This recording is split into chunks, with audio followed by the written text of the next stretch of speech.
সব রেস্টুরেন্টেই চলছে এখন ইলিশ উৎসব। বরমশাই বললেন, তাহলে আমাদের হেসেলেই বা বাদ যাবে কেন?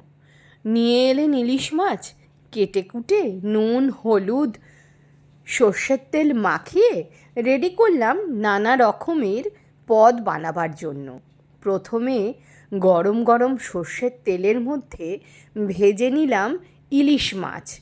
গরম ভাতের সাথে ইলিশ মাছ ভাজা তেল সহযোগে খেতে কিন্তু দারুণ লাগে।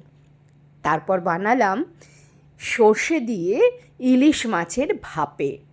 এই পদটি তো সবার প্রিয়। এছাড়া ছিল বেগুন দিয়ে ইলিশ মাছের পাতলা ঝোল। ওফ, যেন অমৃত! এর থেকে টেস্টি দুনিয়ায় যেন আর কিছু নেই।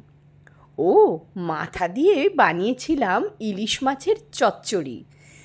অমৃত সময়ে চচ্চড়ি খেতে সবারই দারুণ লাগে। আর ছিল আম কাসুন্দি ইলিশ। দারুণ খেতে এই পদ।